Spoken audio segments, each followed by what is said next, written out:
बीमारी जो है जिसे लोग बुखार कहते हैं, और उसको बुखार जब बिगड़ जाता है और बुखार जब ज़्यादा हैवी हो जाता है तो उस वक़्त इस बुखार को लोग टाइफाइड के नाम से जानते हैं।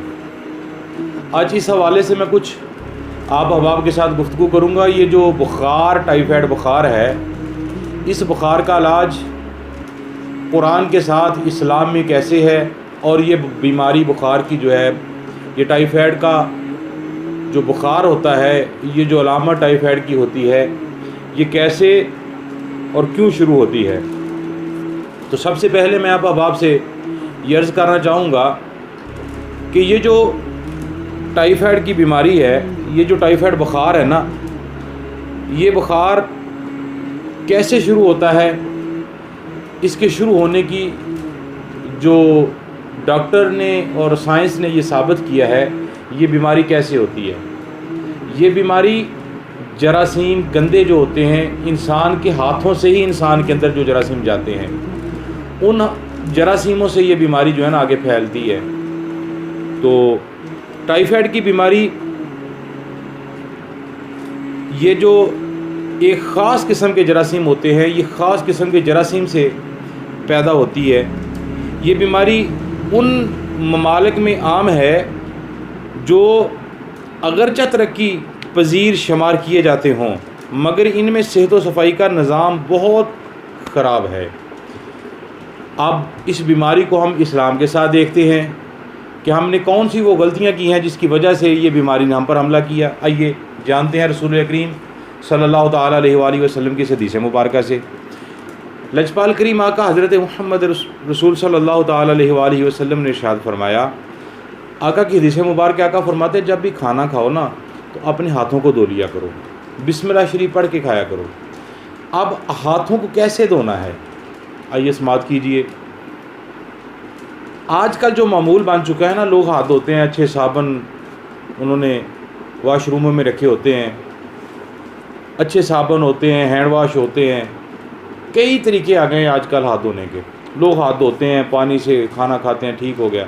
लेकिन हमारा इस्लाम ये दर्स हमें देता है, इस्लाम हमें ये बताता है कि साबुन से, हैंड वाश से हाथ धोने से हाथ साफ़ नहीं होते, बल्कि जब तक हाथ धोने के बाद, जब तक इस पर तुम कलमा नहीं पढ़ते, उस वक्त तक तुम्हारे हाथ मुकम्मल साफ़ नहीं होते। यानी कि साबर से जरासीम तो ख़त्म हो गए, अब रह गया मसला कि ये हाथ खाने पीने के काबिल भी है या नहीं है। हम मुसलमान हैं, हमारा जिस्म पाक होना चाहिए, खाने के लिए हाथ पाक होने चाहिए। तो जब साबुन से हम हाथ धोते हैं, हैंड वाश से हाथ धोते हैं, उसके बाद फिर हमें कलमा शरीफ पढ़कर इस पर फूंक मार लेनी चाहिए।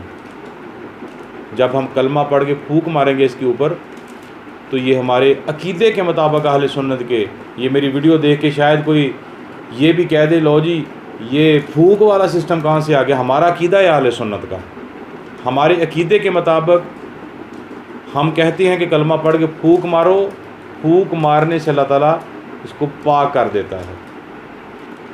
तो ये मैं बहस में पढ़ना नहीं चाहता, दलीलें तो मेरे जहन में बहुत ज़्यादा हैं जो हमने अपने बड़ों से सुनी हुई हैं, और अल्हम्दुलिल्लाह हमने उलमा इकराम से सुनी हुई हैं। अहले सुन्नत के जो उलमा इकराम हैं, हमारे सरों का ताज हैं, उन्होंने हमारी रहनुमाई फरमाई है। हम अल्हम्दुलिल्लाह एक दरगाह के वारिस होने के नाते ये पैगाम आप तक पहुंचा रहे हैं। हमारे आज इस दुनिया के अंदर, हमारे इस माशरे के अंदर आज साइंस साबित कर रही है कि ये टाइफाइड की बीमारी हाथ ना धोने की वजह से फैल रही है। हमारे नबी ने तो 1400 साल पहले कह दिया था कि खाना खाने से पहले हाथ धो लिया करो।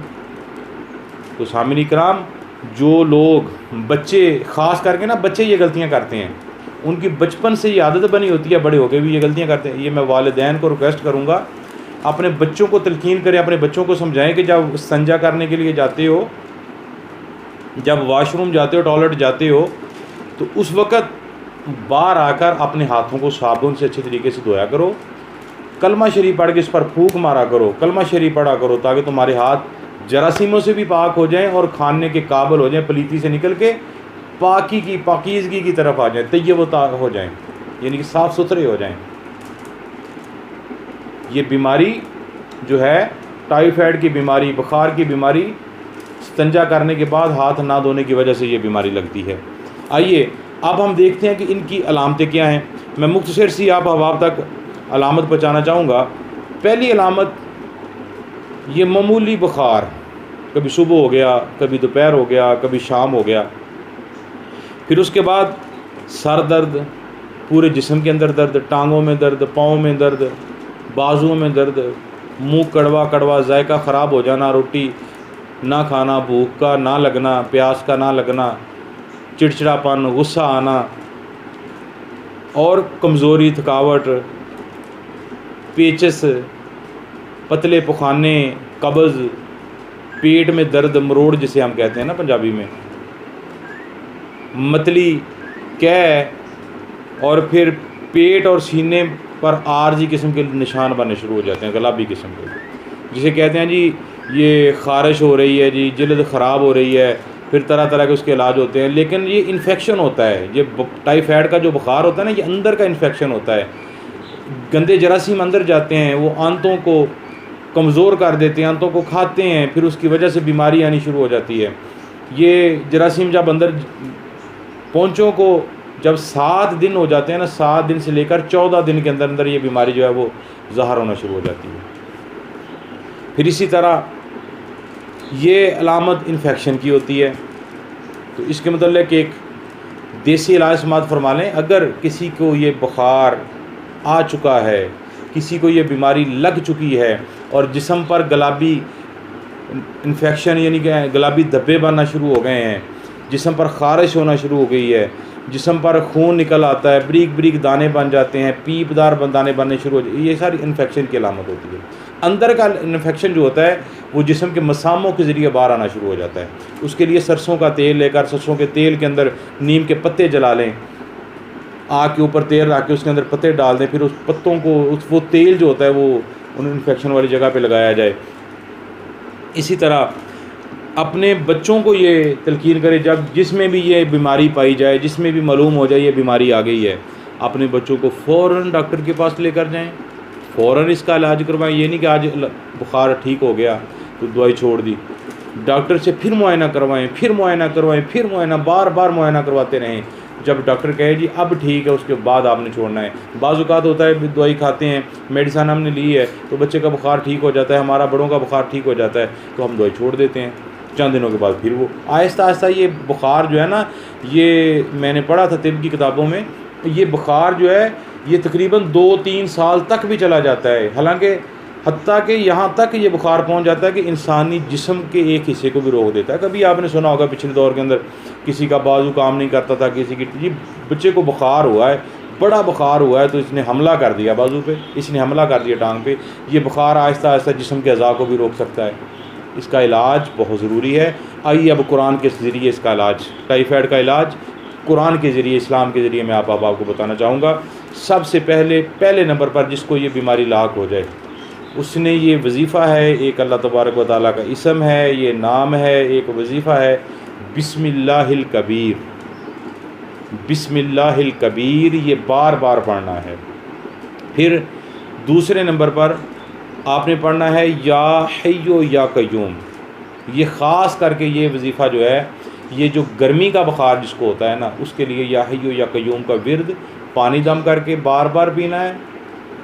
तहरीर करके कागज़ पर 21 मरतबा या 11 मरतबा लिख के इसके अपने गले में डाल लेना है, या 47 मरतबा लिख के गले में डाल लेना है।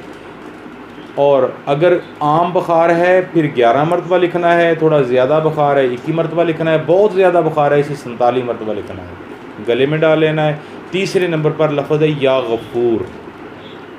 या गफ़ूर ये बुखार जो किसी को रात को हो जाता है, किसी को सुबह हो जाता है, कभी ठीक हो जाता है, कभी नहीं ठीक होता, यानी कि कभी बुखार आ जाता है, कभी चला जाता है। तो ऐसे मरीज़ के लिए 3 मरतबा या गफ़ूर लिख कर उसके गले में भी डाल देना है, और बार बार पढ़ के पानी पर फूंक मार के पानी भी पीते रहना है। और चौथे नंबर पर है ला इलाहा इल्लल्लाह। ये टाइफाइड के लिए बहुत अहम, बहुत ख़ास वजीफ़ा और इलाज है, ला इलाहा इल्लल्लाह। इसको आपने 30 मरतबा पढ़ के पानी पर फूंक मार लेनी है, और पानी उस मरीज़ को पिलाते रहना दिन में 3 मरतबा। और इसी लफ्ज़ को 30 मरतबा लिख कर, इसी लफ्ज़ को 13 मरतबा लिख कर कागज़ के ऊपर तहरीर करके उसके मरीज़ के गले में डाल देना, अल्लाह ताला शिफा अता फरमाएगा। मैं फिर आप अहबाब से ये रिक्वेस्ट करना चाहूँगा कि ये बड़ी मूजी मर्ज़ है, इस मर्ज़ से बचें। अपने बच्चों को तलकीन करें कि बेटा जब भी वाशरूम में जाएँ अपने हाथों को धोएं, पाक हाथ करके फिर खाना खाएं। ये गंदे जरासीम हाथों के ज़रिए हम खाते हैं, ये अंदर चले जाते हैं। जब भी खाना खाना है हाथ धो कर अच्छे तरीके से साफ़ करके खाना खाना है। फ्रूट खाना है उसे धो के खाना है, सब्ज़ियाँ खानी है उसे धो के खानी है। इसी तरह के ये जरासीम जो होते हैं ना हमारी ख़ुराक के ज़रिए हमारे अंदर जाते हैं, जिनकी वजह से टाइफाइड बुखार होता है, ये जरासीमा के ज़रिए होता है। अल्लाह ताला हम सब को इस मूज़ी मर्ज़ से महफूज रखे। अल्लाह तबारक व तआला उम्मत मुहम्मदिया की, आलम इस्लाम की और पूरी दुनिया के मोमिनों की अल्लाह ताला हिफाज़त फरमाए। वस्सलामु अलैकुम व रहमतुल्लाहि व बरकातुहू।